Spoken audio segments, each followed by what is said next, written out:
the great screen actor Jimmy Cagney was working with a young actress that was about to be fired. He went to the director and said, "Let me talk to her." And he walked over to the actress and he said, "Look, it's simple. You walk in the room, you plant your feet, look me in the eye, and tell the truth." The logo of the X-Files is "The truth is out there." The truth is out there. I'm going to paraphrase. The truth is in here. You're about to hear the truth. I'm an actor. My name is John Cipher. For 7 years, I walked through the door, planted my feet, and tried to tell the truth as Chief Daniels on Hill Street Blues, as General Craig on the hit sitcom Major Dad. I was 2 years on Dynasty. You're on Knots Landing. I've done 5 afternoon soap operas, 12 Broadway shows, and 20 films. One of the Broadway shows I did was the great musical Man of La Mancha on Broadway. I was Richard Kiley's original understudy. I sang the words to dream the impossible dream, to fight the unbeatable foe, to bear with unbearable sorrow, to run where the brave dare not go. I'm here to introduce your host this morning, Dr. Stephen Greer. He's a man who is running pell-mell where the brave dare not go. He was an emergency room physician. In fact, the director of emergency medicine at a major hospital in North Carolina. 3 years ago, he sat his wife and his 4 daughters down and said, "I've been doing this part-time, running after the truth, for 7 years now. Now I'm going to do it full-time." He walked away from all that money to pursue the truth. I always think of Hamlet's great line to Horatio, "There are more things between heaven and hell than are dreamed of in your philosophy, Horatio."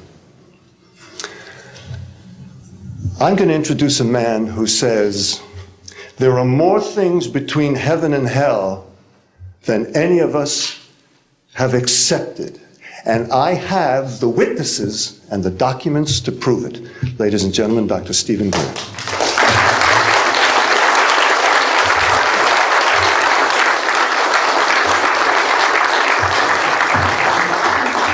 Thank you very much, John. Members of the press, the American public, and people of the world. We are here today to disclose the truth about a subject that has been ridiculed and questioned, denied for at least 50 years. The men and women who are on this stage and the some 350 additional military intelligence witnesses to the so-called UFO matter and extraterrestrial intelligence can prove and will prove that we are not alone. I would like to thank Sarah McClendon, who is with us today, the famed White House correspondent, for her sponsorship of this meeting. Thank you very much, Sarah.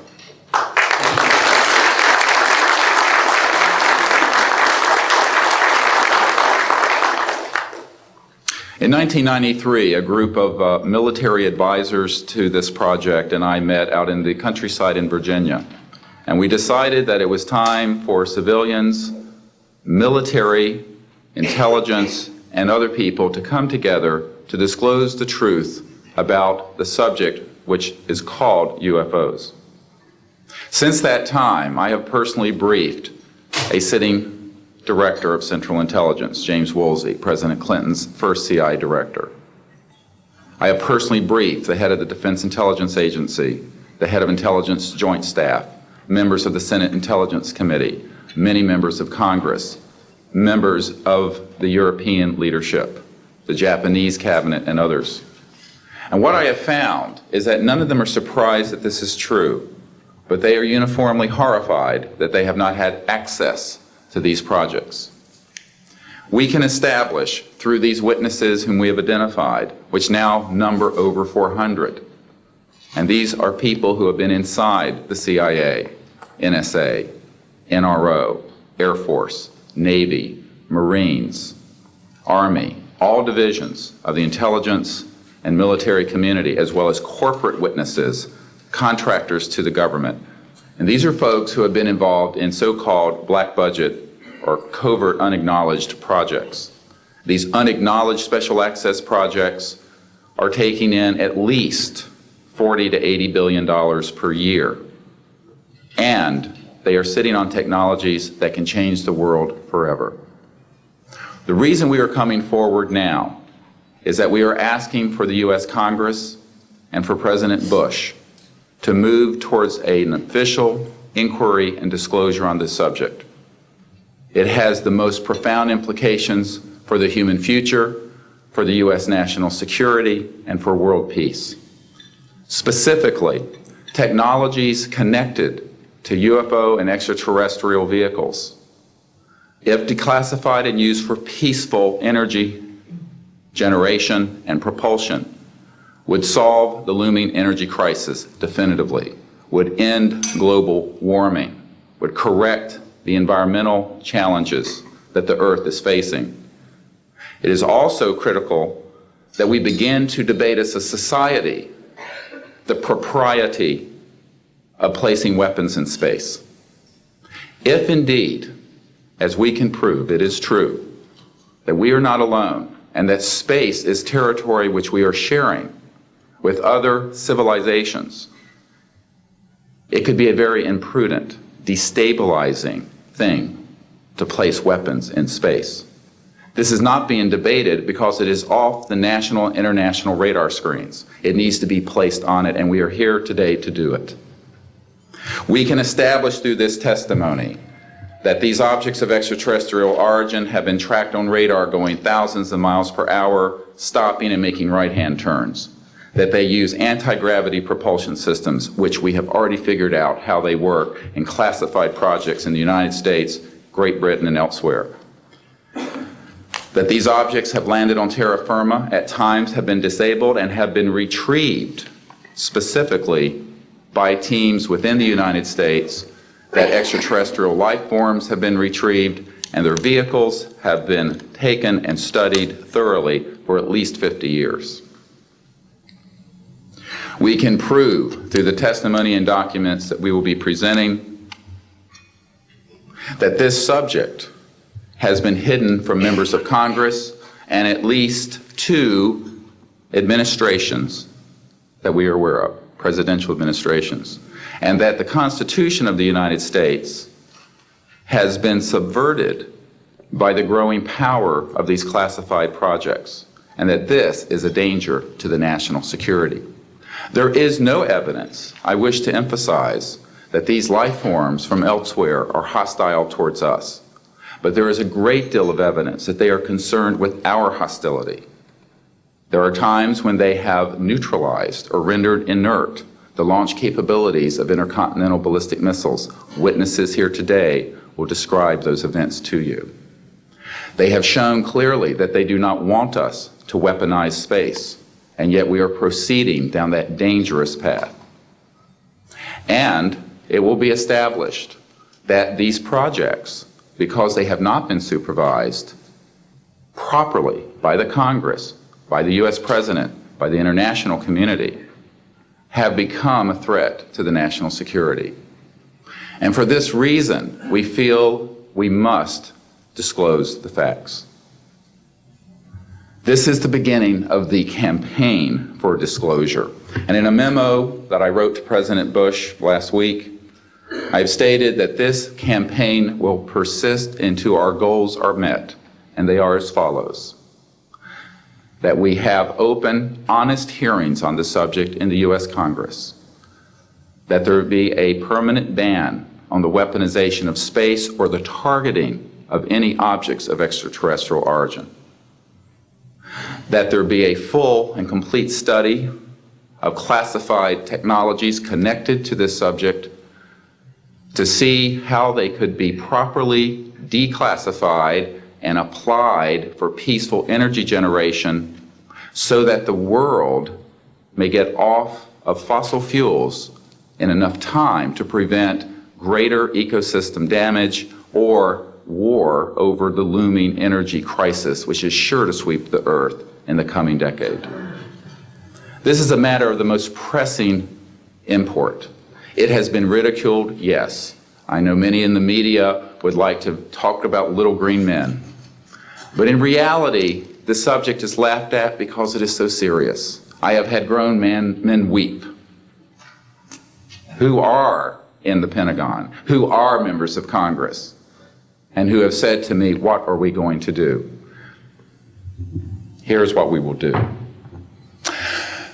We will see that this matter is properly disclosed, and these courageous witnesses, the first 21 of over 100 that we have already interviewed on videotape, have stepped forward to speak the truth.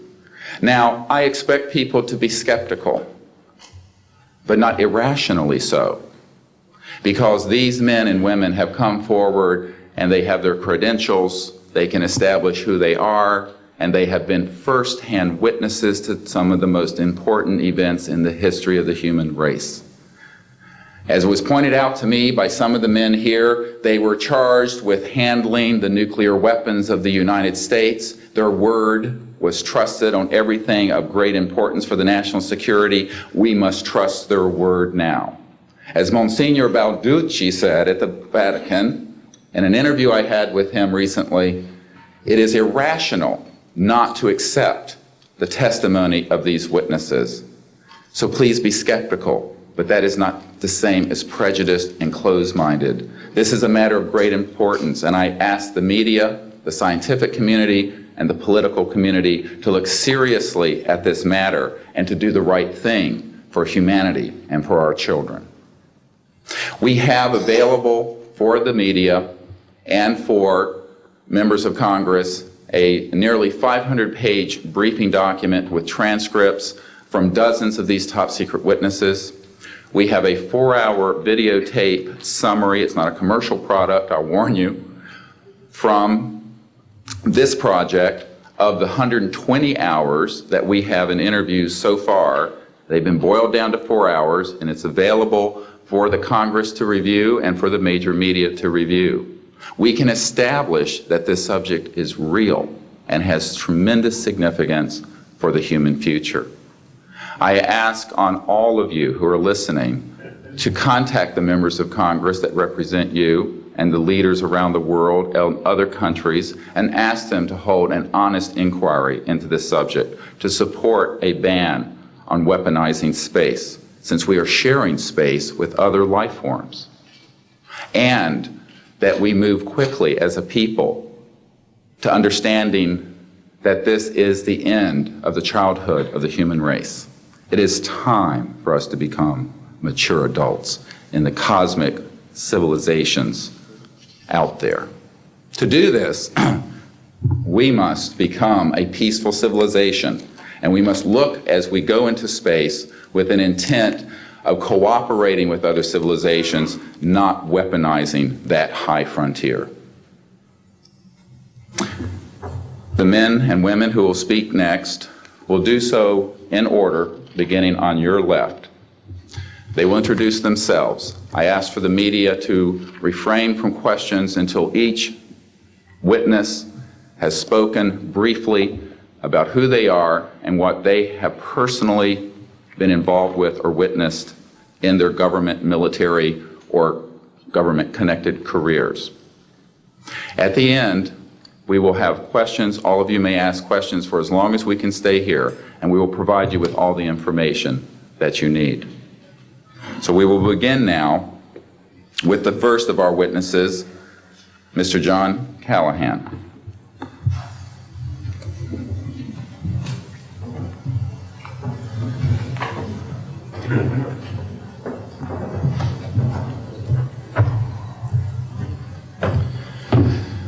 My name is John Callahan. I'm a retired FAA employee. I was the division manager for the Accidents Evaluation and Investigation Division in D.C. About 2 years before I retired, I received a call from Alaska region where the region wanted to know what to tell the media.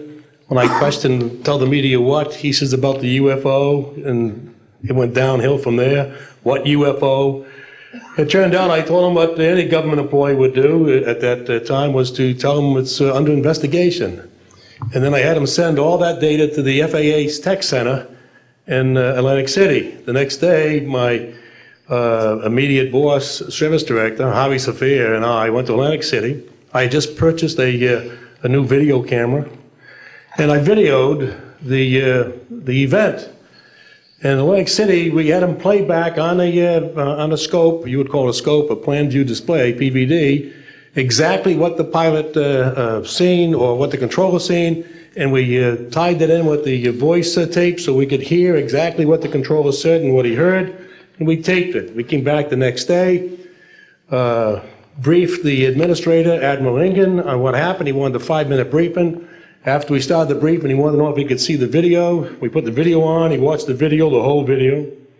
The next day, he set up a meeting for me to give a dog and pony show to President Reagan's scientific staff and whoever they brought over, and to hand off all that data to them. That morning in the FAA round room, it was either 9 or 10 o'clock, 3 men from Reagan's scientific staff, 3 CIA people, 3 FBI people, and I don't remember who the other guys were, along with all the FAA experts that I brought with me that could decide or talk about the hardware and the software, how it worked. We put on a dog and pony show. We let them watch the video. We had all the data there. We had all the printouts that the computer put out. They got all excited over it.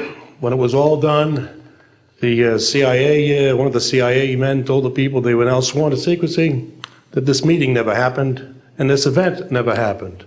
When I asked him why, I thought it was probably just a stealth bomber at the time. He says, well, this is the first time that we have recorded radar data on a UFO, and these guys are going to get all excited, drooling over all this data. I said, well, you're going to tell the public about it? And he says, no, we don't tell the public about this. It would panic the public. He says, we're going to go back and study this. I said, okay. It was what he was going to do. Now, I've told this story many times, and I get sometimes funny looks from people. I have with me the voice tapes of the controllers that were involved, the FAA original tapes. See, after we handed this stuff off to the president's staff, the FAA didn't know what to do with it. We don't separate UFOs from real traffic, so it's not our problem, okay? I have a copy of the original of the video that we took, which is rather interesting. And once the thing was all over, the reports started coming into my office, but because it wasn't an FAA air traffic problem, the FAA's report ended up on a table in my office. And it stayed there until I retired, when one of the staffers packed up all my gear and helped it move to my house. Also, in a box I found just a few days ago, in my 1992 tax return, I have the target printouts from the computer data, which, so if you wanted to or look at every target that was up there at the time, you can now reproduce this from this piece of paper here. And it's called the UFO incident, Japan 1648, I believe the number was. It happened on November the 18th, 1986. I'm prepared to go to Congress, to swear before Congress that everything I've told you people and everything that is here is the truth. Thank you.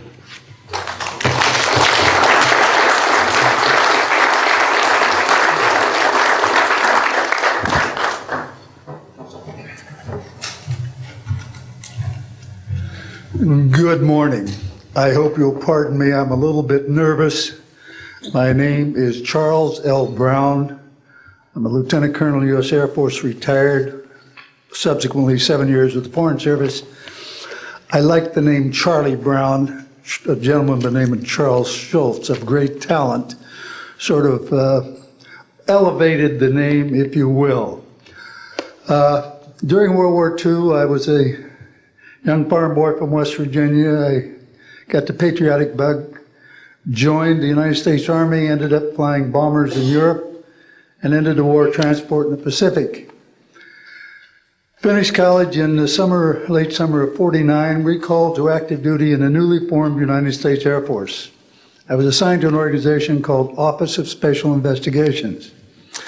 The Air Force, as most of you know, was formed in 1947. OSI, as a central investigative agency for the Air Force, was formed, I think, in 1948. So everything was relatively new. Needless to say, starting in 47, UFOs were rather new. The Air Force Intelligence, or Air Technical Intelligence Center was at Wright-Patterson Air Force Base, and I had my office in a building adjacent to it. And our organization was the worldwide investigative agency for the Air Force for any unidentified flying objects. This lasted for about 2 years. The project name was known as Project Grudge. It was a predecessor to a project known as Blue Book, which Ed Ruppelt headed. During my experience with it, I would collect the data from, I didn't collect it, it was sent into my office. I analyzed it. As a pilot investigator, I was able to offer some bits of advice to the Air Technical Intelligence people. Now, you might visualize a massive office, but as I recall, we had a first lieutenant, a secretary, and a technical sergeant. That was the essence of Project Blue Book when it started, or Project Grudge. Blue Book, and expanded somewhat. During the review as an analyst of these various documentary reports, if you will, or documents, I became clearly convinced that there was substance to what was being reported, in that we had ground visual, ground radar, airborne visual, and airborne radar confirmation of some of these sightings. The individuals who made the sightings were everything from airline pilots, military pilots, police officers, some of the people that your lives depend upon on a daily basis. These are very reputable and credible people. I hope that the testimony here from very credible people will convince you of that and will further Steve Greer's disclosure project, in that pressure needs to be brought to bring this to the attention not only of the Americans, but of people all over the planet. These vehicles have been seen and confirmed all over the planet. I am willing to sign a sworn statement or testify to my judgment and to what I have observed. Such things do exist. Please believe me. Please believe those who follow me. Thank you.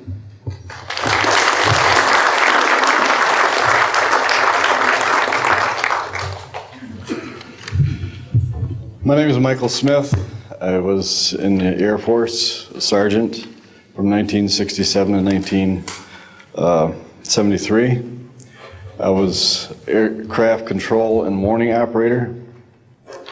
While I was assigned to Klamath Falls, Oregon, in early 1970, I arrived at the radar site and they were watching a UFO on a radar that was hovering at about 80,000 feet.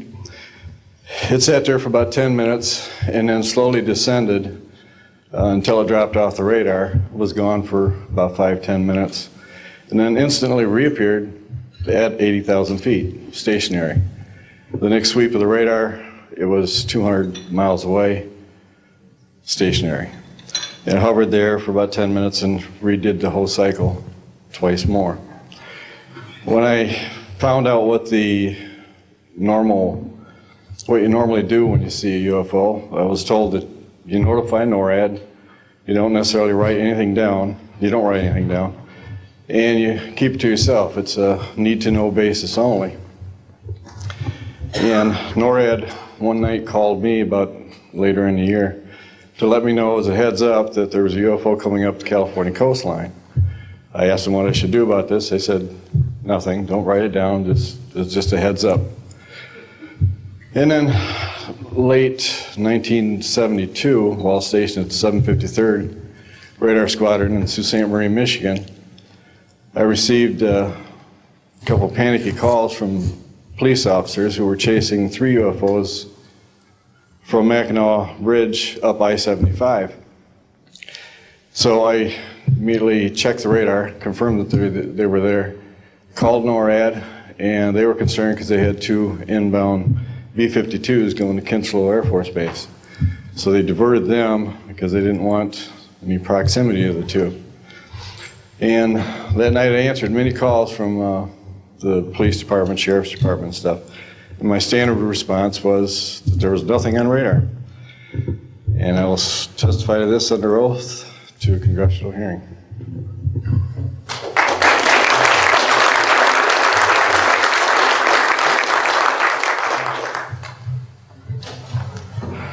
Good morning.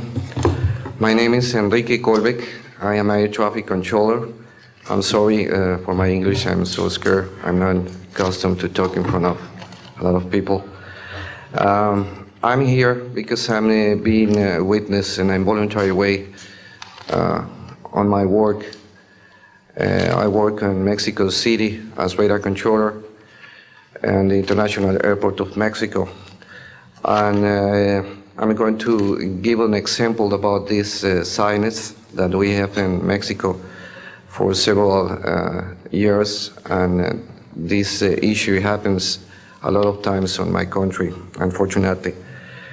For example, in March 4, 1992, we detected 15 objects west side of the Toluca airport, that is very close of our international airport at 50 miles, more or less. Then July 28 of 1994, we have almost a collision or something that we can name in that way with an international flight, domestic flight of Aeromexico 129, commanded by the pilot Raimundo Cervantes Ruano, that has a trash or something about in his main landing gear in the right leg. That's occurred tonight at 10:30, more or less. Then in the next week, the same year, in the same moment, the Aeromexico Flight 904 has another almost collision that was reported for the pilot Corso, the Capitan Corso, at 11:30 in the morning, and we detect that object on the radar suddenly, just for a moment. Then in the next week we have a lot of sightings reported by the pilots that give us information about the weird traffic or something, bright lights and different times, and we detect some of them in that week. But in September 15 of 1994, we have a detection about 5 hours, more or less, on a radar and a new equipment that we believe that that equipment was working in not a good way, because it's not common that you have detection by 5 hours of the same object and apparently without movement. Well, we concur with the technical persons of radar in our country that the radar system was working well, and was very exciting, and we surprised when at the next day we received information about a periodist named Jaime Maussan that is studied these cases in Mexico, about that a sighting from a lot of people in the Metepec city. There is another point located southeast of the Toluca airport, about a sighting of the big flying saucer, apparently 50 meters of diameter, then for a lot of people, and that led the trash or something in the ground. Well, next, November 24, 1994, we have on service officially our new radar system, and after that moment we have information very exactly about of these sightings at the same time with the pilots and detections. That's why I'm here, because we consider in my country that this is very dangerous. We have a lot of more cases, but I don't want to use more time in this. But it's very important that the people on the world knows these events and consider that could be very dangerous for aeronautical situation, especially in my country. I don't know why in my country that's occur frequently, but the point is that happens, and we consider dangerous, and we had only, unfortunately, one trash, but we don't want to have another more. Thank you very much, and I'm sorry for my English.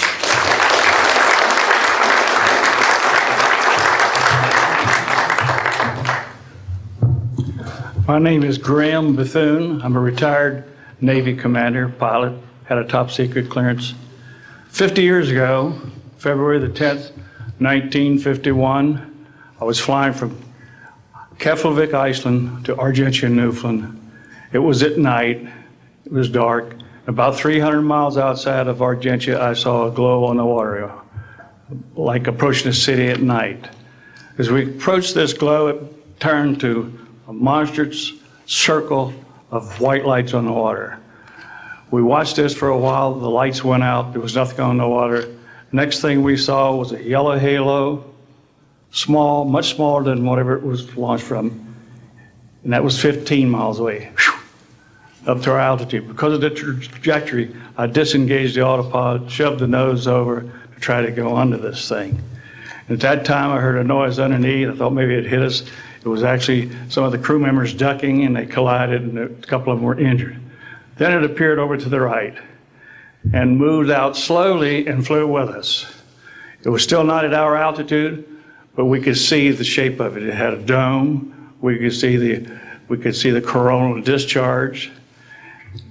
I went back aft, let the other pilot, Al Jones, take my seat to see what the passenger's reaction was. Came back to the cockpit, told him not to report anything simply because what the psychiatrist had said to me, maybe they would lock us up. So basically, the instruments in the cockpit, we had 4 or 5 failures. In the area of magnetic compass, the electromagnetic effect, in area of directional finders, and this type of thing. The craft was tracked by radar in excess of 1,800 miles an hour. It never did get to our altitude. We had 31 passengers, plus the psychiatrist and the crew members that all cited this at different areas. When we landed at Argentia, Newfoundland, we were interrogated by the Air Force, an excellent interrogation, Captain Paulson. When we landed at the Naval Air Test Center here at Patuxent River, we were required by Navy intelligence to make out individual reports. Out of the National Archives, I have the 18-page official Navy and Air Force report. I've made up a report to straighten out all the truth. There's a stack of books out there this high that have written all of this up. So the truth is here. I will testify under oath before Congress that everything that I have said is true.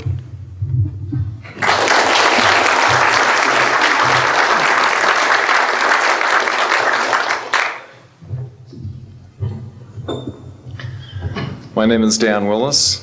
I was in the United States Navy. I held a top secret crypto level 14 extra sensitive material handling security clearance. I worked in the code room at the Naval Communications Station in San Francisco. In 1969, I received a priority message from a ship near Alaska that was classified as secret. The ship reported emerging out of the ocean near Port Bow, a brightly glowing reddish-orange elliptical object, approximately 70 feet in diameter, emerged out of the water, shot into space, traveling at about 7,000 miles per hour. This was tracked on ship's radar and substantiated. Years later, I worked at the Naval Electronic Engineering Center in San Diego for 13 years. The co-worker who I worked with worked at the NORAD facility. When he first started working at the facility, he noticed objects going on the screens that track everything out in space and in the air, objects going off the scale, doing right-angle turns. When he inquired, his older supervisor advised him that, quote, it was just a visit from one of our little friends. He thought this was a little unusual. These statements are true and willing to testify under oath before Congress. Thank you.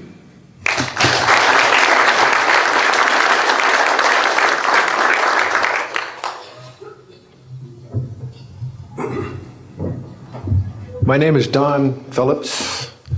I was in the United States Air Force and had worked with certain intelligence agencies of the United States government. Prior to my Air Force, prior to joining the Air Force, I worked for the famous Lockheed Skunk Works. And I was working for them when I was attending college, and I worked for them in the capacity as a design engineer. It was one of my proudest moments of my life to work with a man by the name of Kelly Johnson. A lot of you might be familiar with that. It turns out that the models of aircraft that we were building, as you know, were all classified, were in the deep black, and that I came in on the end of the U-2 project. My main project was known later as the SR-71.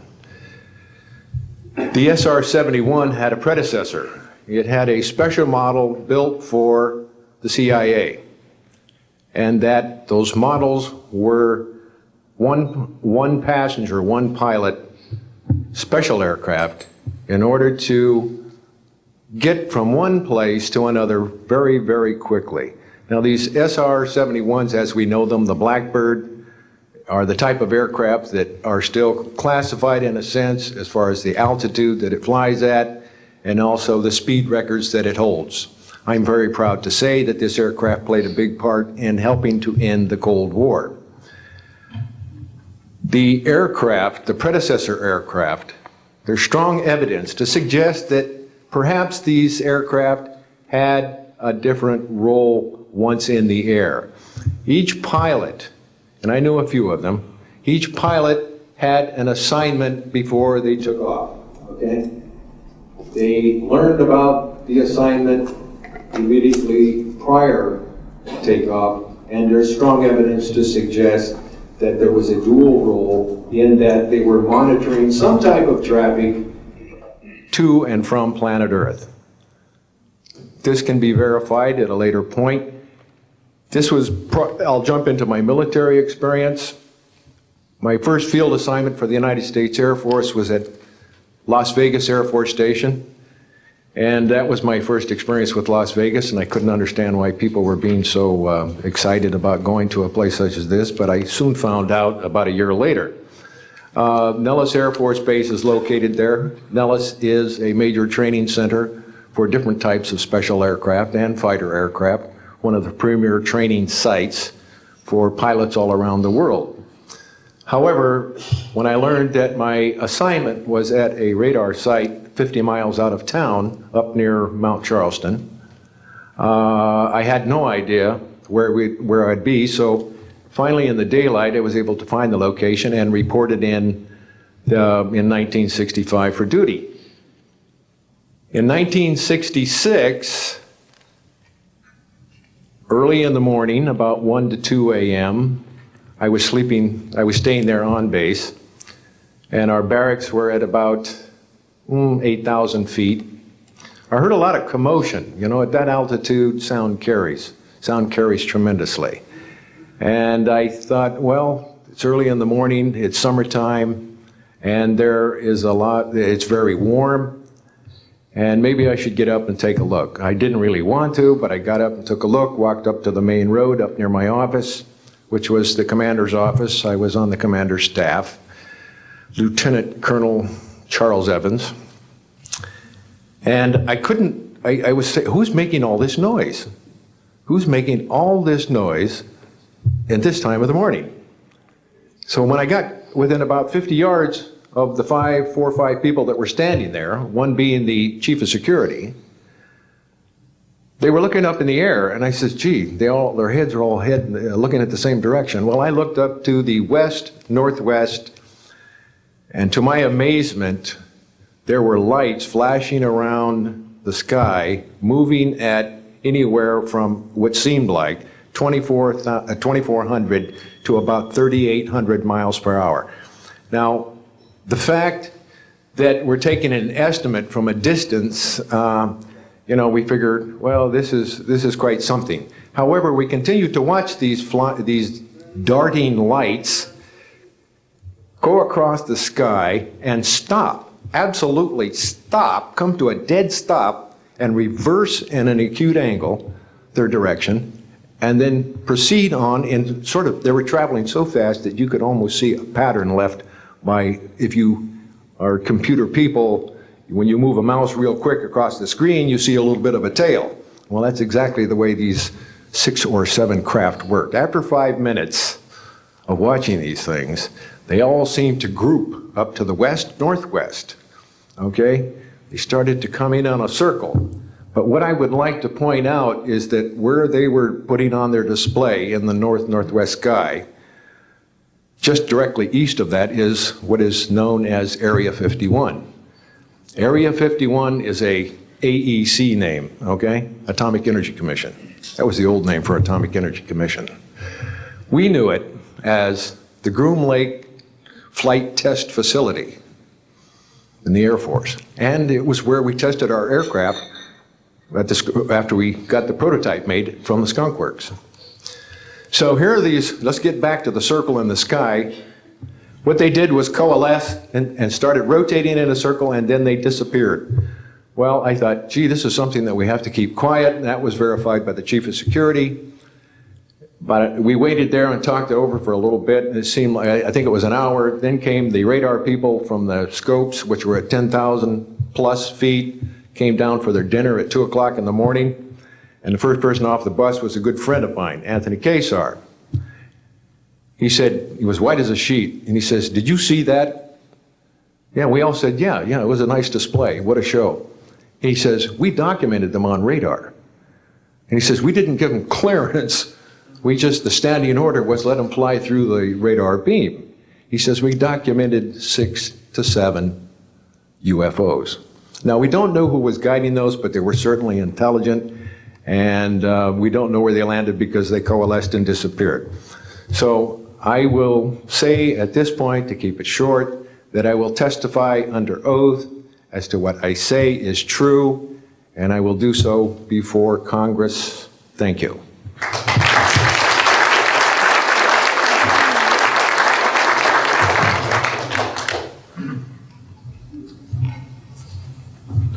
My name is Robert Solis. Contrary to what it says on the card, I was not a lieutenant colonel in the Air Force. I was in the Air Force active duty after I graduated from the Air Force Academy in 1964 until 1971 and separated as a captain. In March of 1967, I was stationed at Malmstrom Air Force Base, Montana, as a missile launch officer, Minuteman missiles.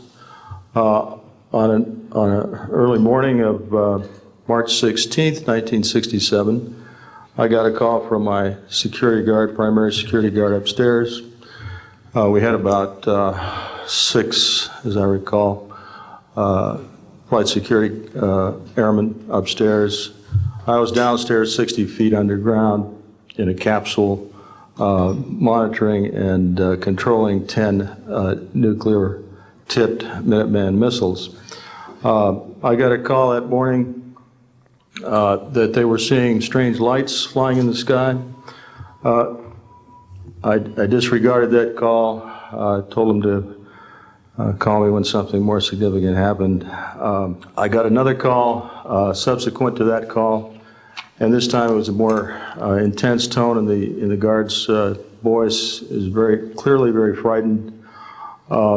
He said there was a bright, glowing red object hovering outside the front gate. It was oval-shaped. He had all the other guards out there with their weapons drawn. Right after that call, I woke up my commander, who was on a rest period, Fred Mywald, a retired colonel now,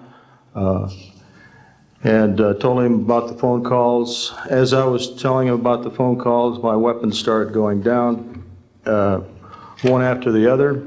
They went into a no-go condition, what we call a no-go condition. They were unlaunchable.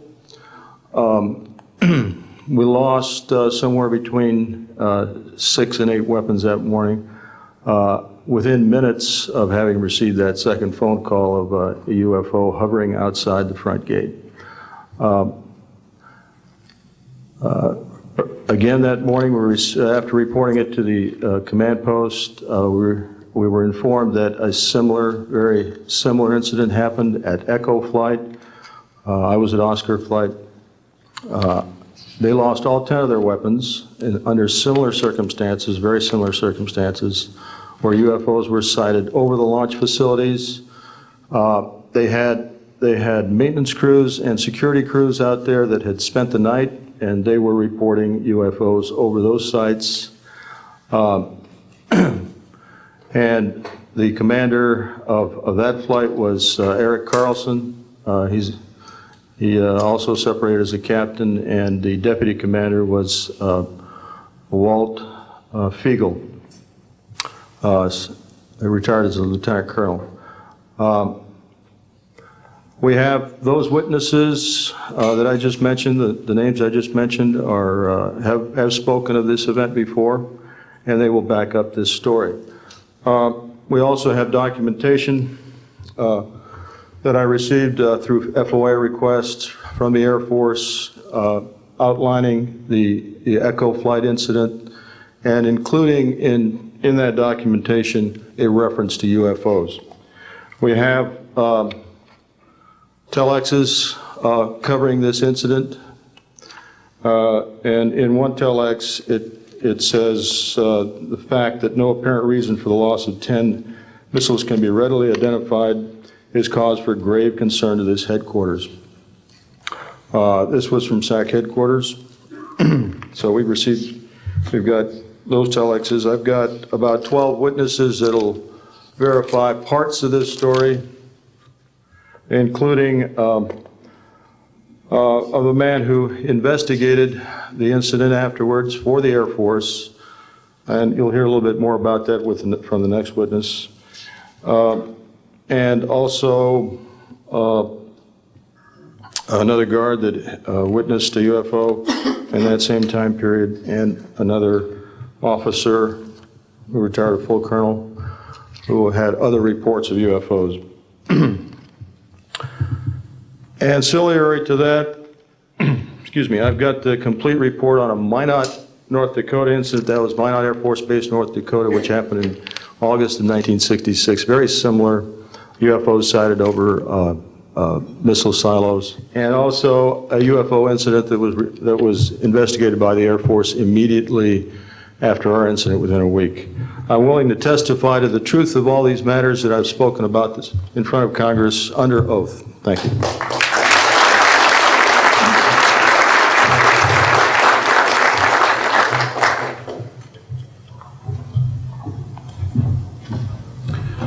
Good morning. My name is Dwayne Arneson. I served 26 years as a communication electronics officer in the U.S. Air Force, all over the world, including Vietnam. I was lucky to be selected to be commander of 3 different units in the Air Force. I held a top secret SCI TK clearance, and for those who don't know, it is slightly above top secret. I retired in 1986 as a colonel at Wright-Patterson Air Force Base in Ohio. I would like to relate about 3 different experiences, if you will, that relate to UFOs. As a young lieutenant over in Germany, at Ramstein Air Base, Germany, back in the early 60s, I was in charge of the cryptographic center. I had a top secret crypto clearance at that time, and I can clearly recall seeing a message that went through my crypto center which said that a UFO had crashed on the island of Spitsbergen, Norway, and the team of scientists were coming to investigate it. Going forward to the 1967 timeframe, I was assigned to the 28th Air Division at Great Falls, Montana, and I was the officer in charge of the communications center there. Also, I was a top secret control officer for the division. I had a crypto account. I was an account custodian, and I also passed out nuclear launch authenticators. During that time, I can recall seeing a message come through that communication center which said, basically what Bob just got through talking about, is that a UFO was seen near the missile silos and the missiles were deactivated. Coincidentally, The person that Boeing sent to investigate the particular missile conditions, if you will, what made them shut down, was my first manager at Boeing, Mr. Bob Kaminsky, who has since passed away. And I can recall him on different occasions. He lived close to me in Auburn, Washington. That's where I'm from. And he said, Arnie, he says, those missiles were perfectly clean. That was the result. So then one last incident concerned when I was as a commander of the unit in Great Falls, or in Caswell Air Force Station, Maine. I had contacts with the security police at Loring Air Force Base, and they told about UFOs that were seen near the nuclear weapon storage areas on Loring Air Force Base. And I'll be glad to testify to Congress that this is absolutely the truth. Thank you.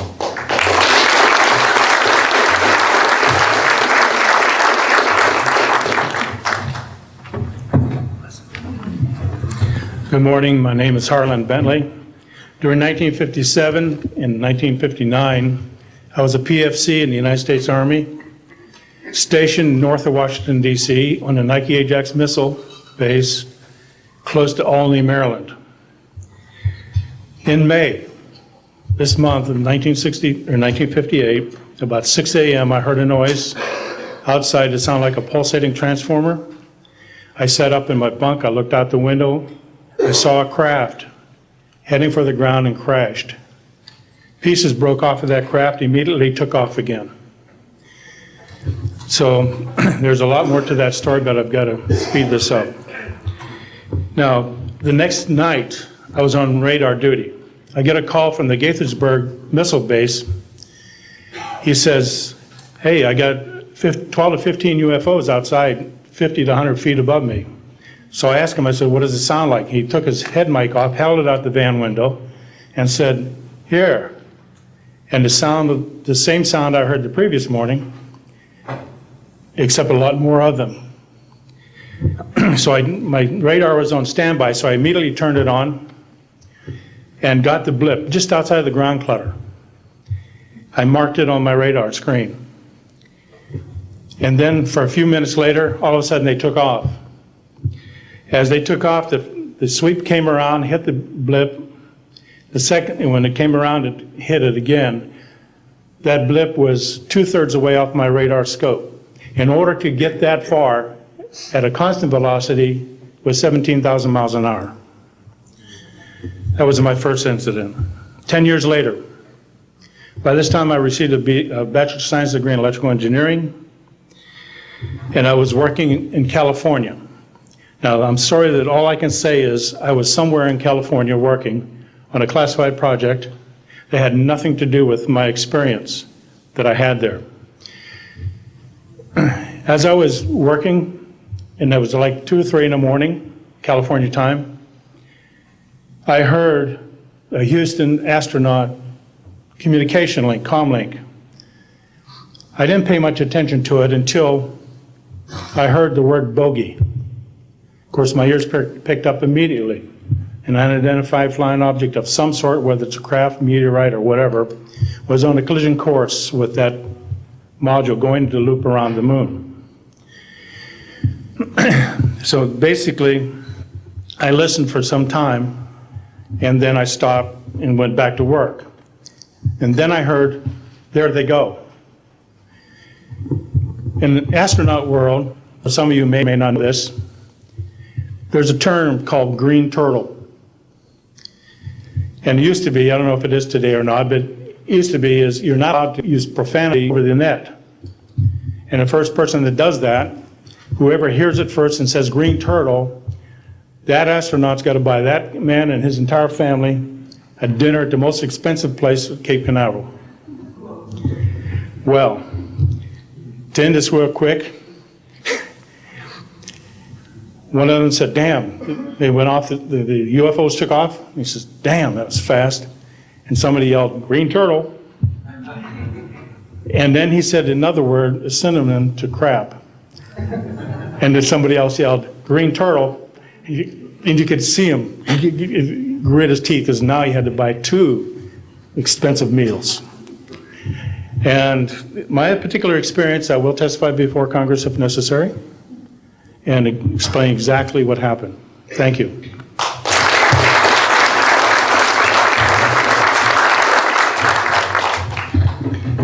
My name is John Maynard. I'm a retired Army. I retired as a Sergeant First Class.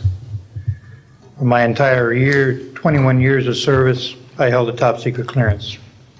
Compartmentalized at times to as high as TK, Omni, Crypto, and others. I had access to very, very sensitive documents. My testimony is basically two-pronged. One, I retired from DIA in 1980. When as an administrator, you take over an office, you take over everything and you sign for everything. And I signed for well over 2,000 documents. In order to sign and inventory those things, you have to read them. Not word for word, but basically I went through every document to make sure that it was complete. It was there as they told me. I turned my charge over to the next person. Those same documents were there. So I got quite a good knowledge of what was going on in those documents, and believe me, there are many, many different references to UFOs. There was also NPIC pictures that shows that it would targeted objects that were casing you out. Now, I worked on the SALT 1 and SALT 2 areas for the office that I worked in. So we were taking pictures all the time for verification of nuclear disarmament. And there were some objects in those pictures that didn't belong there. The second prong to this whole thing is that a lot of people talk about conspiracies over a shadow government. I'm willing to testify before Congress that these black operations do exist. I nearly became part of it. But I saw the light, I think, or was it? And I got out. And that's it. We have to disclose what we know. And I am willing to testify before Congress under oath, or before any other organization, that what I witnessed was true.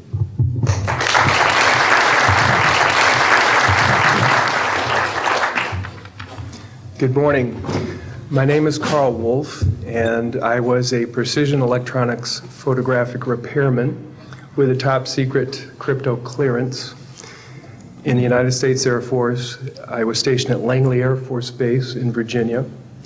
In 1965, in mid-1965, I was loaned to the Lunar Orbiter Project at NASA on Langley Field. Dr. Colley was in charge of that project. They had problems with a piece of electronic equipment that was bottlenecking their production of photographs. I went to the facility, and when I walked into the facility, there were scientists from all over the world. I was stunned, actually, to see people at a NASA project from all over the world. It didn't make any sense to me initially. I was taken into the laboratory where the equipment was malfunctioning. I couldn't repair it in the dark. I asked to have it removed. A Airman Second Class was in the dark room at that time. I was also an Airman Second Class. I was interested in how the whole process functioned, how the data got from the lunar orbiter to the laboratory. I asked the young man if he'd describe the process to me. He did. About 30 minutes into the process, he said to me, in a very distressed way, by the way, we've discovered a base on the backside of the moon. And then he proceeded to put photographs down in front of me, and clearly in these photographs were structures, mushroom-shaped buildings, spherical buildings, and towers. And at that point, I was very concerned because I knew we were working on compartmentalized security. He had breached security, and I was actually frightened at that moment. And I did not question him any further. And a few moments later, someone did come into the room. I worked there for 3 more days, and I remember going home and naively thinking, I can't wait to hear about this on the evening news. And here it is, more than 30 years later, and I hope we hear about it tonight. And I will testify under oath before Congress that what I'm saying is the truth.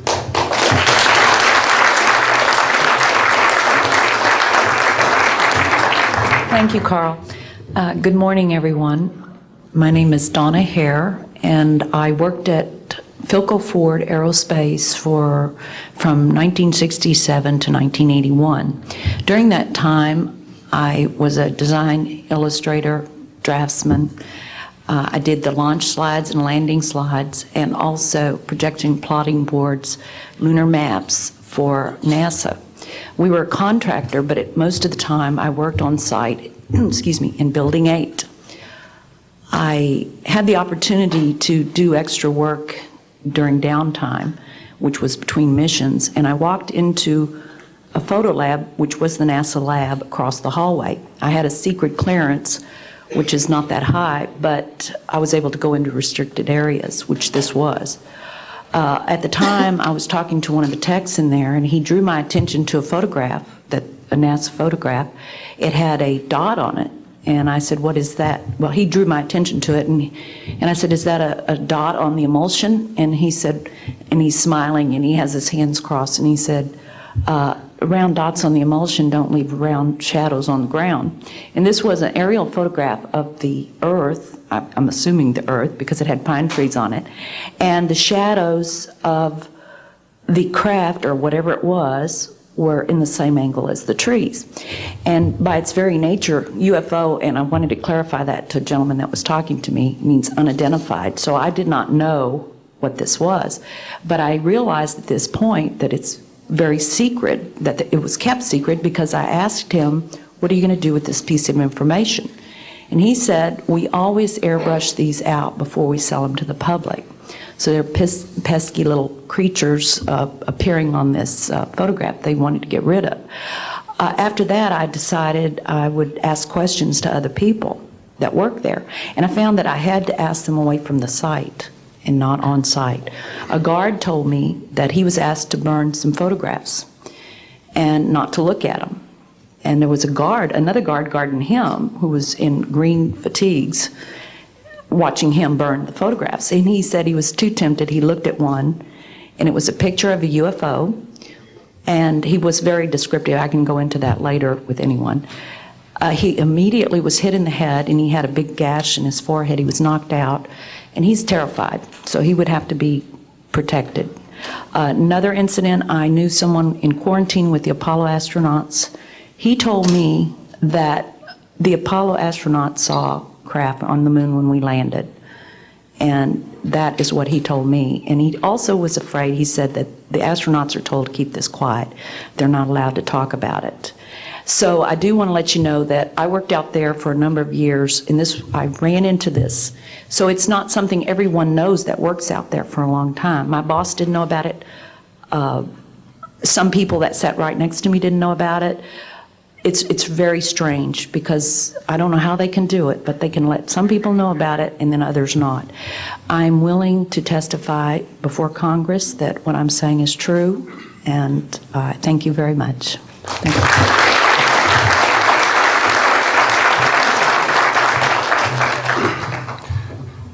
Good morning, ladies and gentlemen, and members of the press. My name is Larry Warren. 20 years ago, in 1980, I was a security specialist assigned to RAF Bentwaters, Woodbridge, NATO Air Force facilities in Suffolk, East Anglia. I had a secret security clearance. I guarded our backline nuclear weapons that were stored there at the time, without the knowledge of the people of Great Britain. I went through a portion of a 3-night UFO event where objects made incursions over our WSA, fired pencil-thin beams of light into them, and adversely affected the ordnance, possibly. These objects were on the ground on 2 different nights. Potentially, there was another life form seen. This is an unpopular truth. These events were of extreme defense significance to not only Her Majesty's government, but this government as well, and they are still shrouded in secrecy. They are very complex, they are very vast. This is more about a human rights issue than just a UFO issue. 20 years ago, this room would be empty. I see a turn in history. This is history in motion, but unfortunately it's history with the security classification. I would be more than honored to swear under oath that I experienced what I did, I saw what I saw, These events produced not only, after numerous denials by this government, a memo by Lieutenant Colonel Charles Holt, our deputy base commander, which reads like science fiction. It also produced, years later, an on-site audio tape he made as these objects performed their feats and did what they did and violated airspace. These events are of extreme defense significance. I hope my brothers in arms that went through these events will be given immunity at some point and be able to join us here. It is an honor to share the stage with all of these people. And I think for all our children, my son Dennis, God bless you, son, we can change the world. You're heroes for being here also, and I will testify in front of Congress if asked to. God bless. Thank you.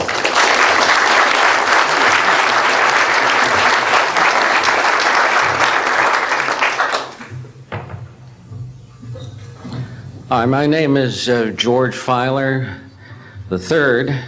The reason I'm here is because George Filer V is in the hangar and will be born on Friday. And I'm a retired intelligence officer and flyer with almost 5,000 hours, and I didn't believe in UFOs until London Control called us in the winter of 1962 and asked us, would we chase one? And we said, sure.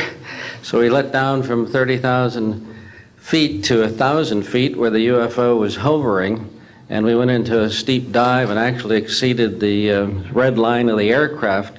So it's kind of dangerous chasing UFOs.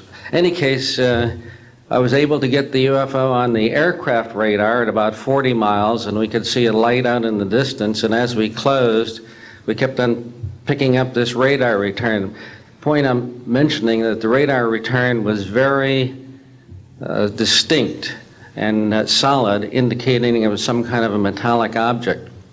We got about a mile from the UFO, and it kind of lit up in the sky and went off into space, very similar to what the shuttle looks like when it takes off. Later on, I was working in intelligence in Vietnam. I briefed General Brown about UFOs when I was in 21st Air Force, in McGuire Air Force Base. Briefed General Glau about a UFO over Tehran, Iran in 1976. That two F-4s from the Iranian Air Force had taken off and tried to intercept the UFO. And when they turned on their fire control systems, they immediately went on. All the electrical systems went out. The planes had to return to base. This was particularly significant because it was also picked up on satellites. In 1978, on January 18th, I was going into the base. Every morning I did the briefing to the general staff, and I noticed that there are some lights off in the distance at the end of the runway there. And when I got into the command post, the senior master sergeant in charge said that there had been UFOs in the pattern all night. They're on radar. The tower had seen them. They gotten aircraft reports and so on, and that one had landed or crashed at Fort Dix. Fort Dix and McGuire are right together.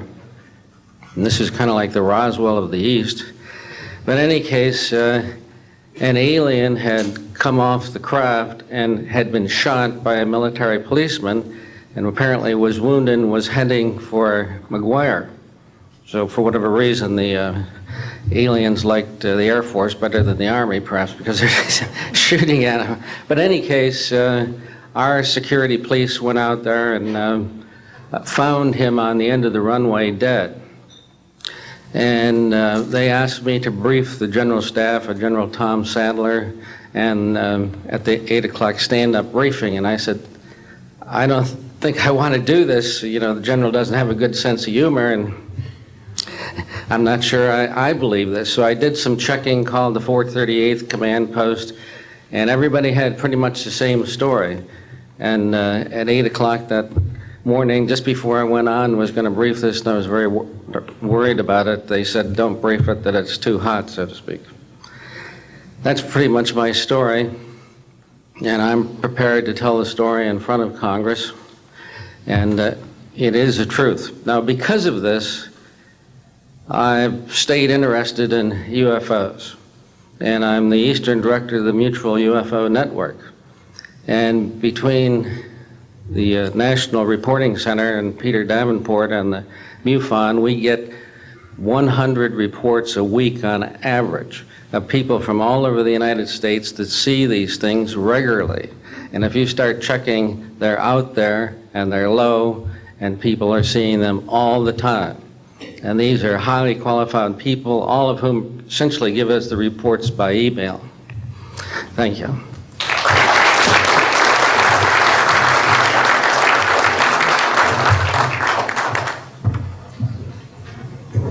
Morning, ladies and gentlemen. My name's Clifford Stone. I was a Sergeant First Class, United States Army. I had a secret clearance with nuclear surety. I could get the clearance that I needed to do whatever it was that was necessary for me to do at the time on special operations when I was called in on those. What I'm referring to here is that I was involved in situations where we actually did recoveries of crashed saucers, for lack of a better term, debris thereof.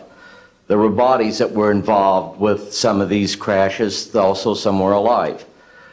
While we were doing all this, we were telling the American public there was nothing to it. We were telling the world there was nothing to it. I'd like to go into detail on some of the cases about the nuts and bolts cases right here, but I will be available if you have any questions concerning my involvement in this. You can talk to Dr. Greer to arrange for me to get to talk to you. But the whole situation is, we've set back, we've told the American people that there's no such thing as UFOs. I've been involved where we have recovered these objects. We know them to be of extraterrestrials. In 1969, I had an event that happened to me while I was stationed at Fort Lee, Virginia. We went to Indiantown Gap, Pennsylvania. That would be my first exposure to any time that we would be recovering an unidentified flying object. When we went there, we already had people that was already in the facility. We were a backup team, which was supposed to be NBC because there was supposed to be some nuclear materials that was on board this craft. Later on, most people involved were to be told that there was nothing on board it. It was nothing more than just a crash of one of our aircraft. I know better because I was one of the people that approached it with a Geiger counter to get surface readings. I was the first person to go ahead and see that there were bodies on it. That would be the first of approximately 12 events. UFO crashes are not events that take place every day. They're rare. I know we're not alone in the universe. I know that the absence of evidence is not evidence of absence. It's evidence that has been denied to the American people.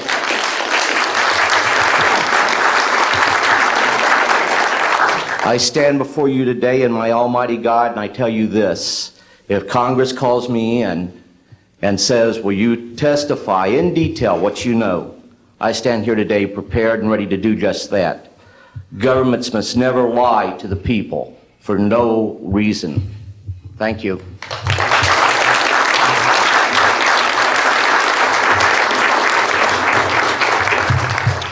Good morning.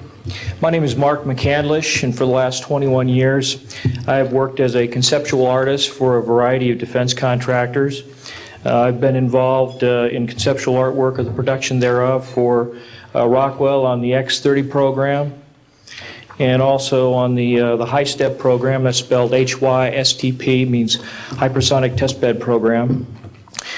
During the course of my career, I've twice had a secret security clearance. In 1967, while my father was stationed at Westover Air Force Base, the headquarters for 8th Air Force Strategic Air Command, I witnessed and watched through a telescope a UFO which hovered over a nuclear weapons storage facility for approximately 10 minutes and then departed with an acceleration approaching a bullet leaving a rifle barrel. In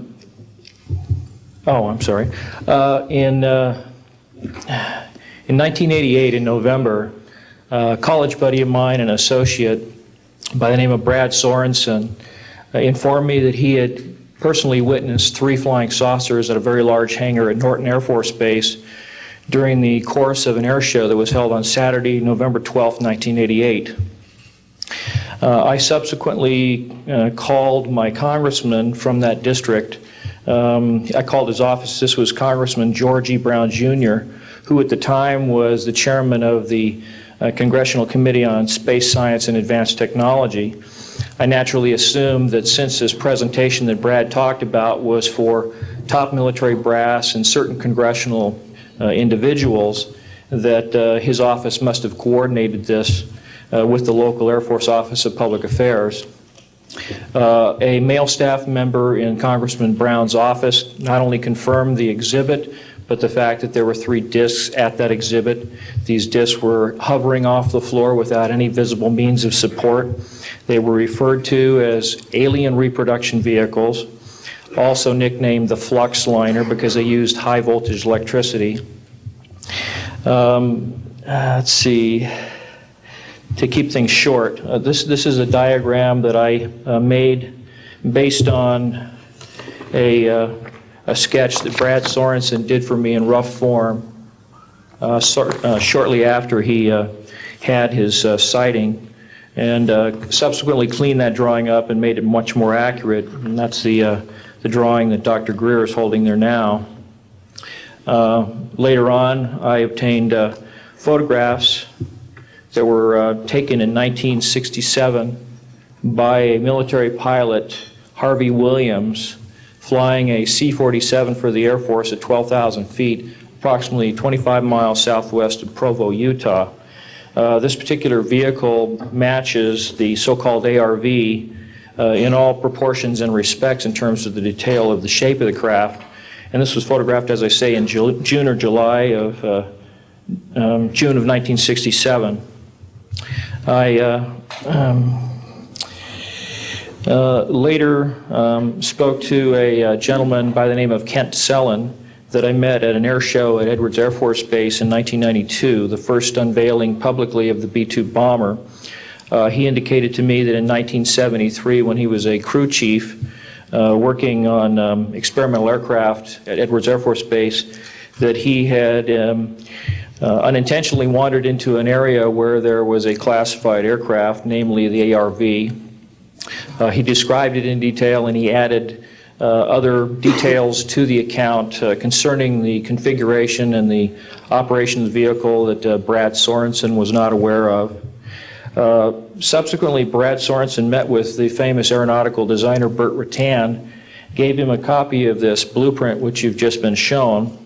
Mr. Rutan felt that it was a joke and put it on his wall as kind of a joke. And a third party confirmed for me later that a Colonel Ray Walsh from Edwards Air Force Base was visiting Mr. Rutan, saw this blueprint on the wall and registered quite a degree of shock and anger, wanted to know where the hell he got this blueprint, because there was in fact such a craft at that time, approximately 1994-95, in a hangar at Edwards Air Force Base, North Base Complex at that time. Subsequently, I've done a lot of research on this product, this vehicle. I've come across a number of declassified documents that show that the Air Force, as early as 1960, was wind tunnel testing flying saucer shapes up to Mach 20. And I also have declassified NASA documents that show similar shapes. In fact, this is the document here that more or less details the wind tunnel testing up to Mach 20. This is the NASA document right here that was declassified, and it shows a variety of spherical and lenticular shapes that were flight tested up to, or I should say, wind tunnel tested up to Mach 6. I subsequently obtained a copy of an inter-office memo from Hercules Aerospace that describes a particular type of science involving something called zero-point energy and scalar waves. According to Brad Sorensen, this is the basis of the technology for these anti-gravity propulsion systems. This particular document here describes 6 different meetings involving the Defense Intelligence Agency and cooperative efforts with the Russian scientific community in investigating this, what is called the fundamental enabling technology that was originally discovered apparently by Nikola Tesla in the early 1900s. Anyway, I could provide you much more detail at a later time, and I am prepared to testify in detail concerning these events and their truthfulness before Congress. Thank you very much.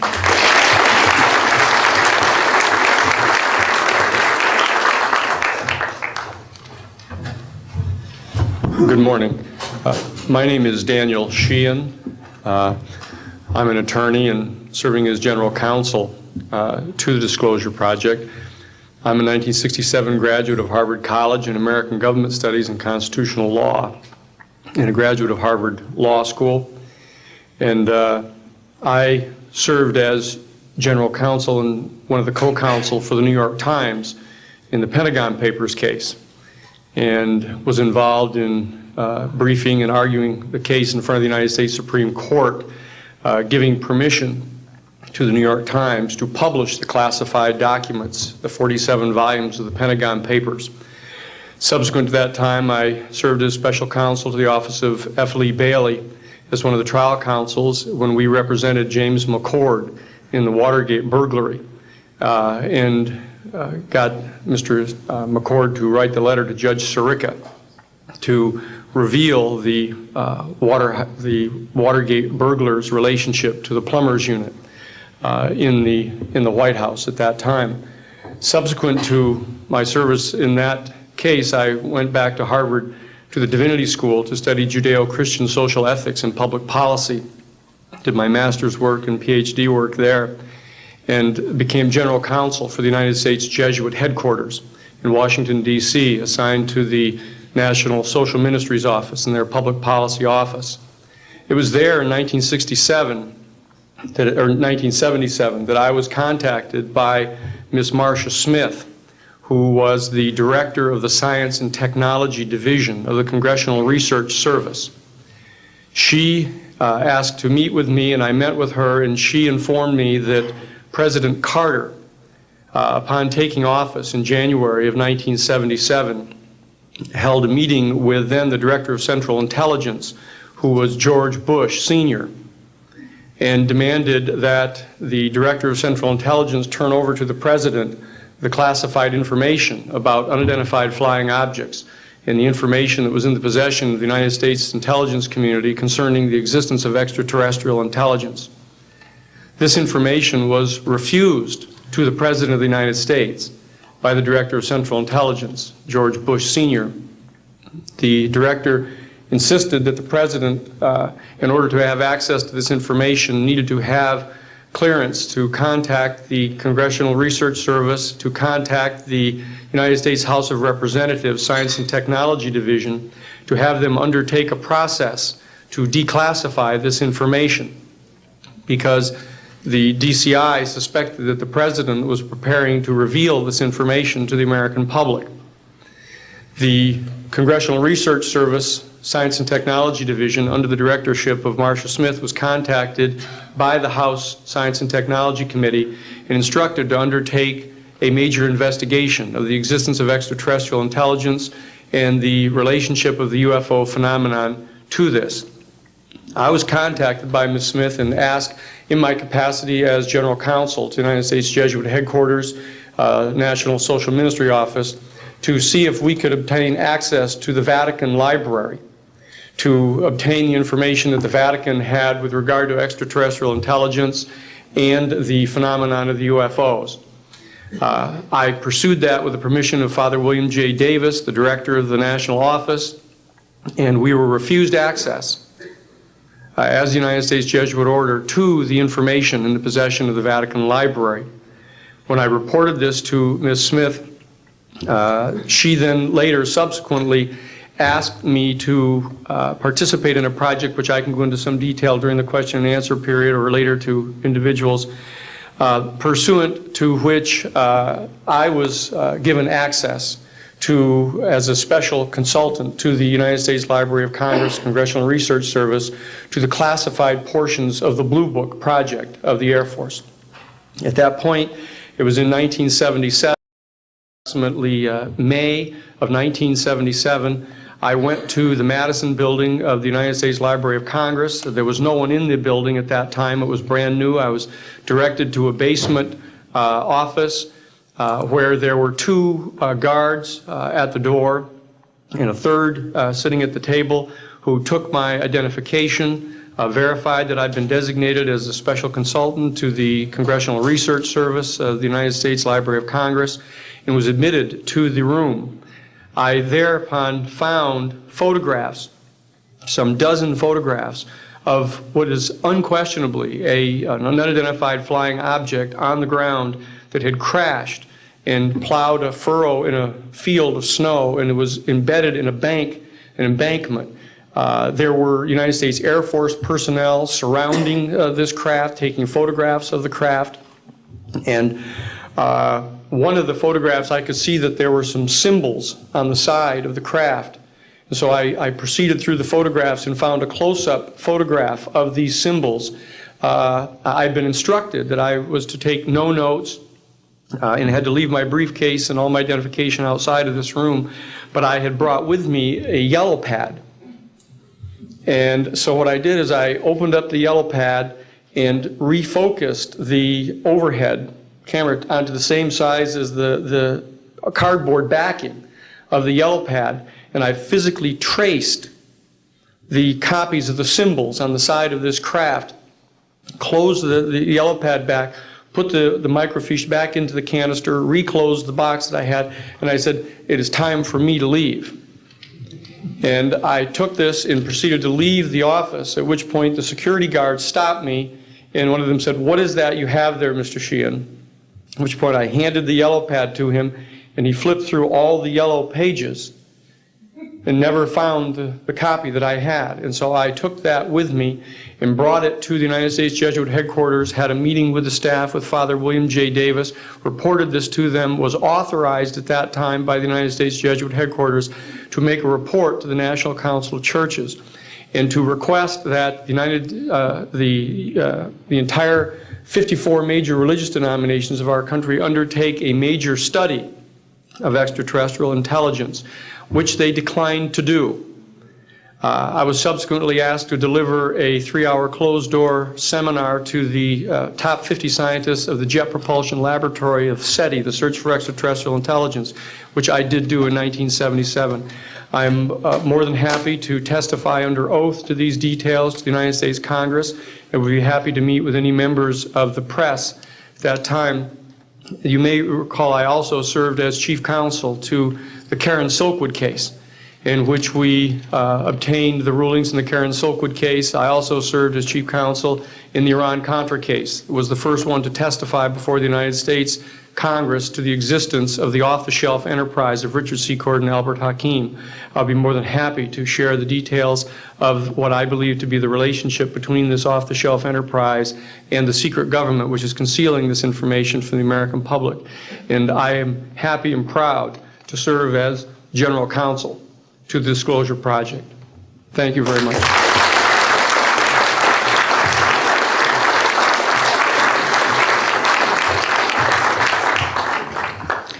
Good morning. My name is Carol Rosen. In 1974, after being a 6th grade school teacher, I was introduced to the late Dr. Wernher von Braun, in the U.S. the father of rocketry.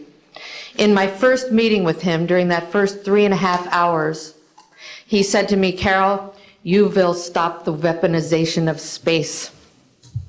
And I said, you know, teachers don't stop until June. He said, no, you have to understand, this is February. And we have to prevent the weaponization of space because there is a lie being told to everyone that the weaponization of space is now first being based upon the evil empire, the Russians. There are many enemies, he said, against whom we're going to build this space-based weapon system, the first of whom was the Russians, which was existing at that time. Then there would be terrorists. Then there would be third world countries. Now we call them rogue nations or nations of concern. Then there would be asteroids. And then he would repeat to me over and over, and the last card, the last card, the last card would be the extraterrestrial threat. Well, at the time, I kind of laughed when he said asteroids, and when he said extraterrestrials, I knew I wasn't going to deal with that subject. And now we hear on the news just today, this week, that they've slid in another enemy. Only this time we're going to protect our satellites. In other words, we have to have some reason to spend these trillions, to waste these dollars on a space-based weapon system, and they're all lies. This is a system, he told me, that would never protect anyone. Even back then, he talked about suitcase bombs. He talked about chemical, viral, bacterial, biological warfare. that these space-based weapons would never protect us against. And then he told me that, in fact, if you travel around the world, which I did after he died in 1977, I met with people in over 100 countries who were friends. They didn't want to build space-based weapons. I became a space and missile defense consultant, and I worked with people around the world. I became an advisor to the People's Republic of China. They don't want to build a space-based weapon system, and he told me back then that they didn't. He said, go to Russia. They're considered to be the enemy. I got on a plane by myself. When I got to Russia, I had a list of people that I had read out of the newspaper. Chernenko was in office then. He was the only one I didn't get a chance to meet. They introduced me to everyone when I got there. And when I got back, I said, oh my Lord, this man is telling the truth. There is no threat. And I've been waiting until this day for 27 years, and I'm expecting the spin to happen, because he also explained to me that as a military strategist, as a person who worked on the MX missile, which I did later, he said, you will find that there is going to be a spin to find some enemy against whom we have to build space-based weapons. And now we should expect the spin, because he said part of the formula for the intelligence community is if they might have a weapon, then we have to consider that they do have these weapons. So now they do have these weapons, so now we have to build these weapon systems. And that's the formula, except that it's all based on a lie. And we have witnesses here today that have shown you that these extraterrestrial beings, that these craft that have come here are now not UFOs, they're identified flying objects, and we know that they have beings in them. And we have witnesses here who have told you that they can shut down our missile silos, they can stop a rocket going into space that's a test. We have witnesses here who have worked in the classified departments who have the courage to come forward here to support what Wernher von Braun told me back in 1974 to 77.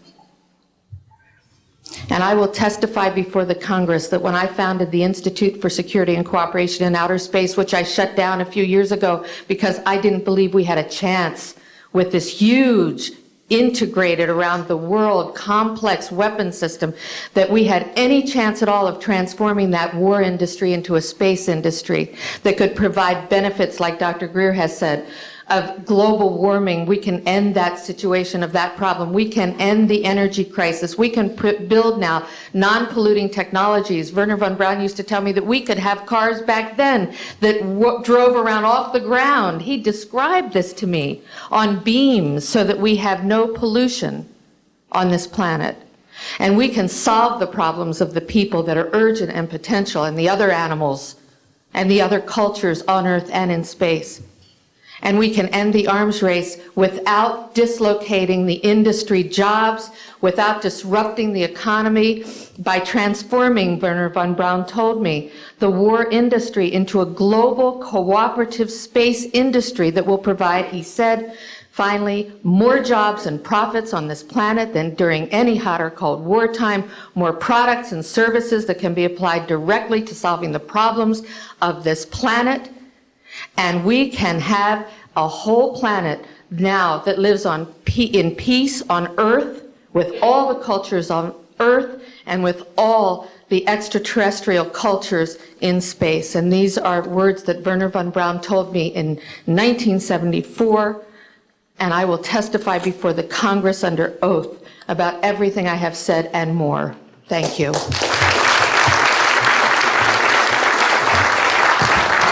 Thank you very much. I'd like to thank each of the witnesses and for your patience. We're running about 50 minutes late, and I do apologize for that. I want to emphasize that all of these witnesses each could speak for probably anywhere from 2 to 5 hours about what they have witnessed. We were trying to give you a snapshot.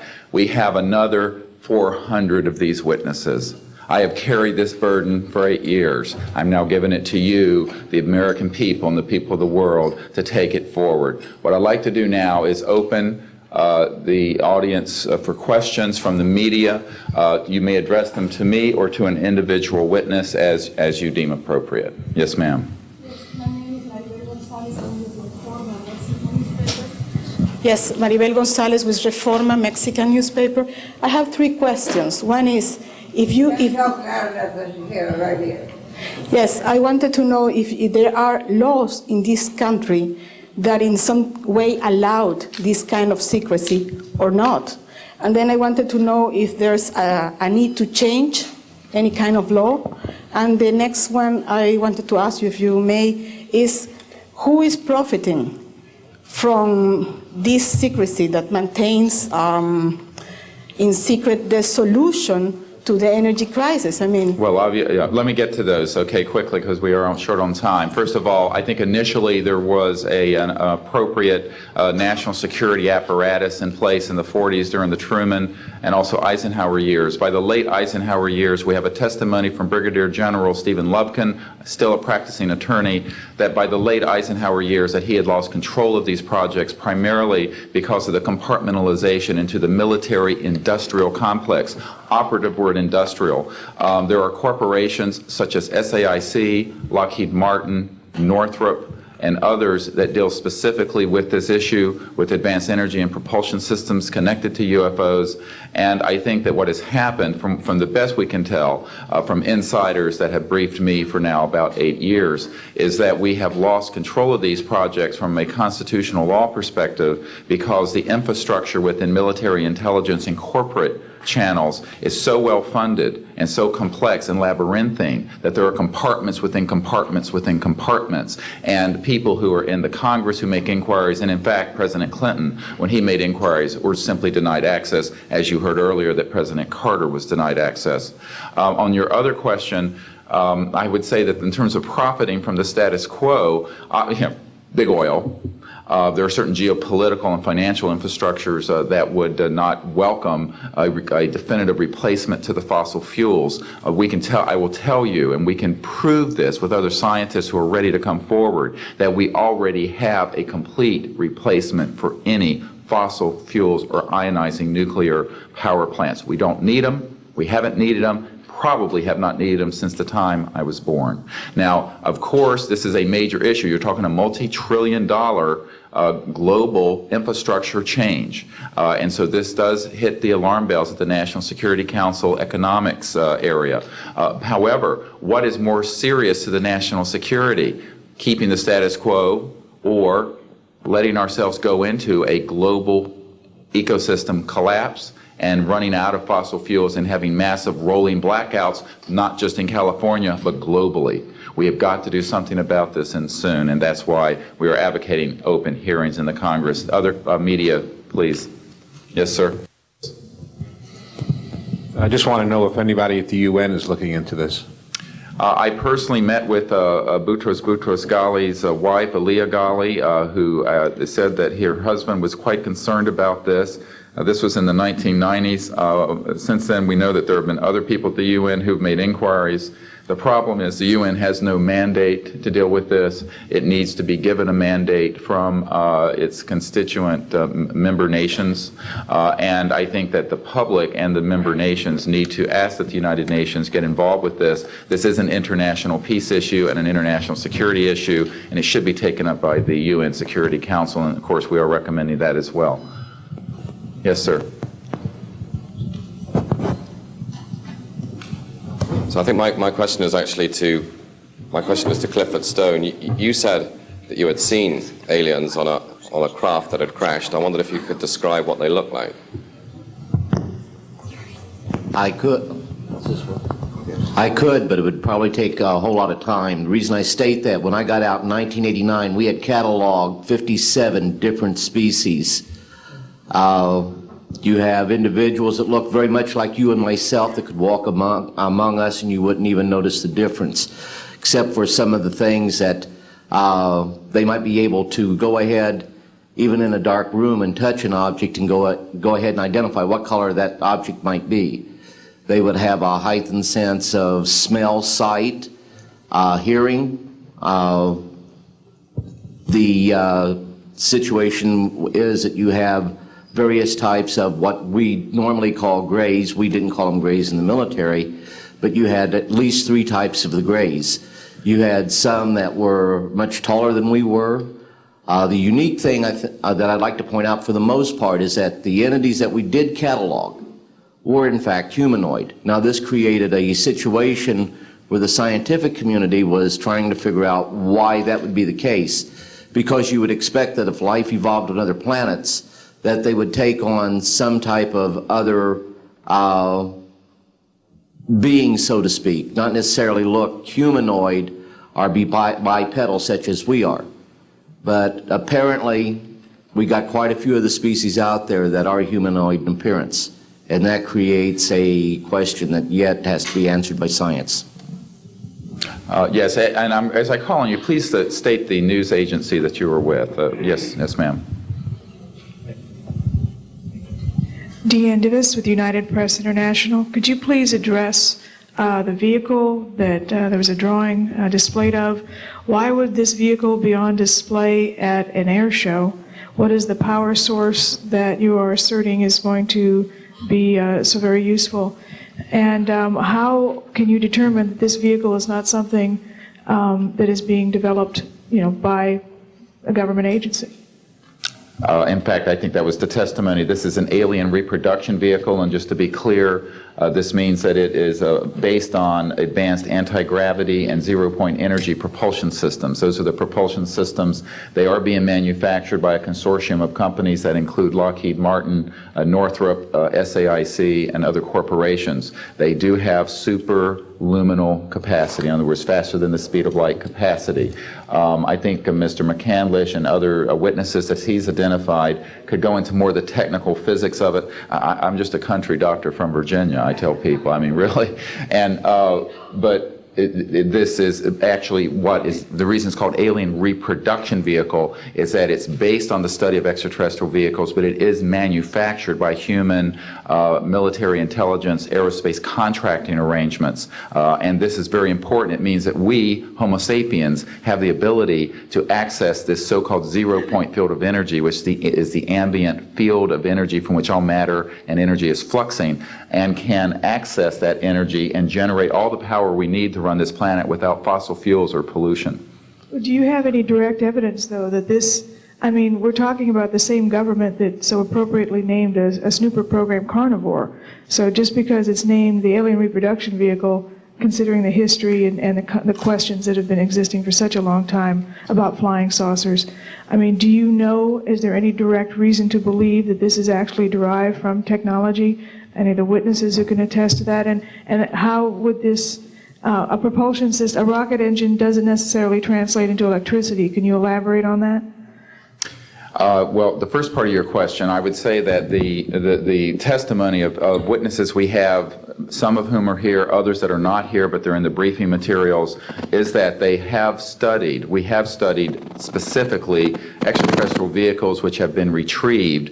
The breakthroughs in that research have led to applications that have led to the building of this and similar anti-gravity devices. And that, in fact, this can be proven in open testimony before Congress, and that is exactly what we are calling for. We have the witnesses to establish this, and they also have the documents and the specific details of the propulsion systems. But this is not a jet internal combustion system at all. It is actually kicked in by a type of electric power source, and it then accesses this ambient zero-point energy field that is responsible for all matter and energy existing, and by special configurations and what have you, it causes a cancellation of mass inertia and an anti-gravity effect. And this is a complex technical discussion which is probably beyond the scope of this conference, but we have materials in the briefing document that we can provide you with references to people who have studied the anti-gravity effect as far back as certainly the 1950s.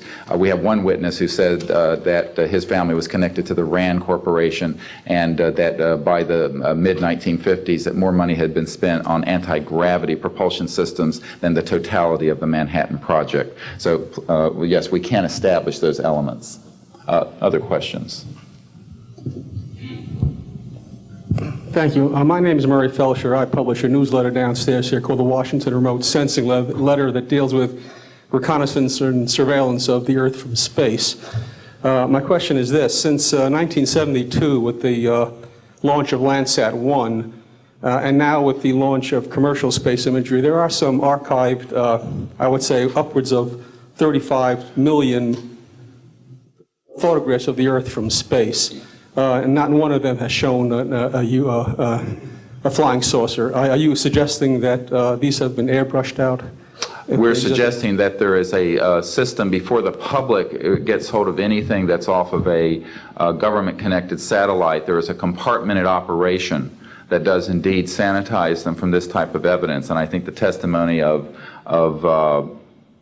the gentleman who was with the Defense Intelligence Agency, Mr. Maynard, Ms. Hare, and others would substantiate that. We have other witnesses who have been involved in projects where such items have been sanitized out. It could also be that if you did a thorough search, you might find a few that slipped through. We obviously haven't had the research dollars to go through all the millions of images that are cataloged to look for them, but we do know there's been a very thorough sanitizing of this. And people should not be naive about the extent to which covert programs using billions of our tax dollars have been able to effectively hide this. This is one of the sort of myths of both the media and the public. It's sort of a Pollyanna myth that we live in a society where such things could not be done. In fact, they are done, and we can prove that they have been done.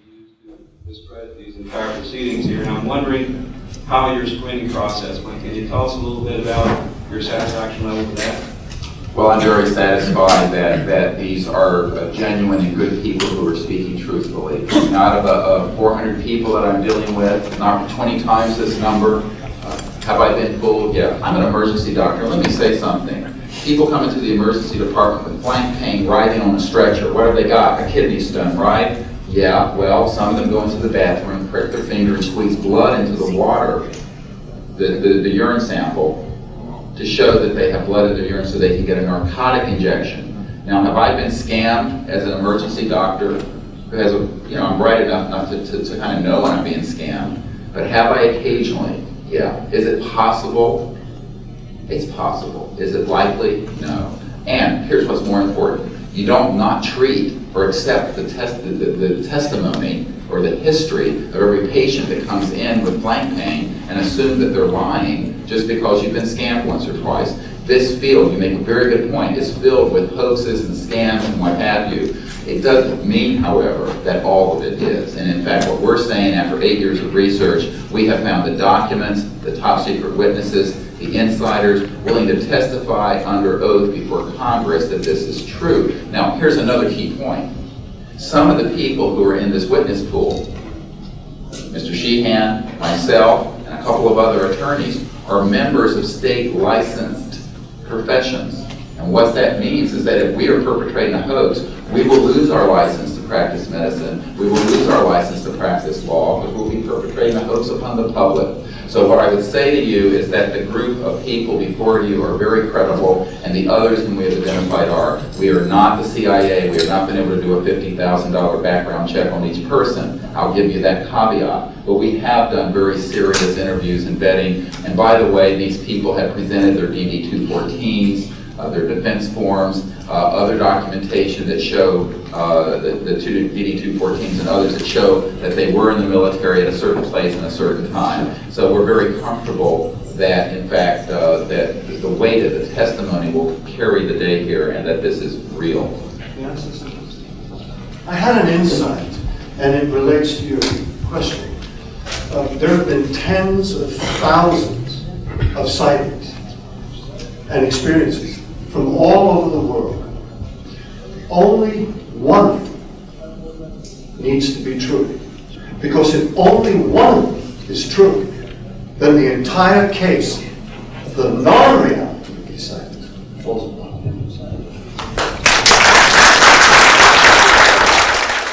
Such evidence out of the public domain, yes.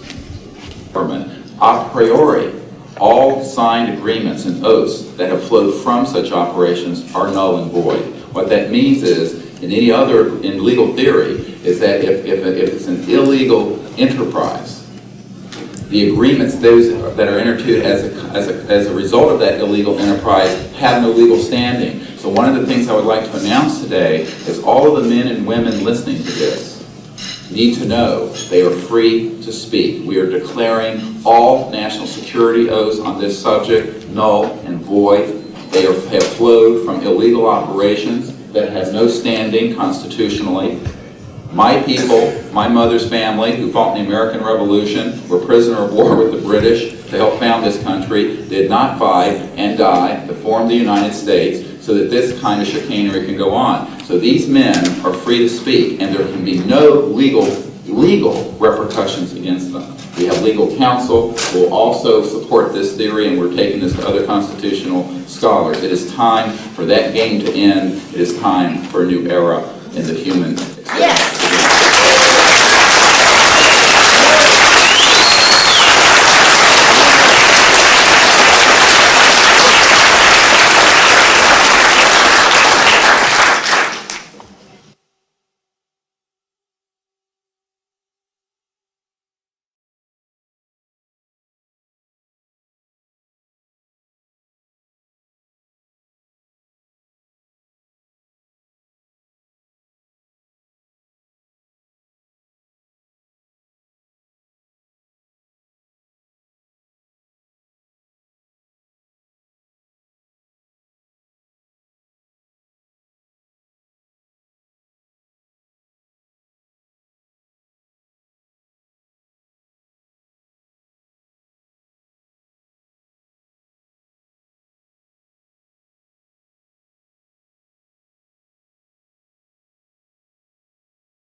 Occasion has also escaped the oversight of the president. We know for a fact that this has happened. I personally briefed President Clinton's first CIA director on this.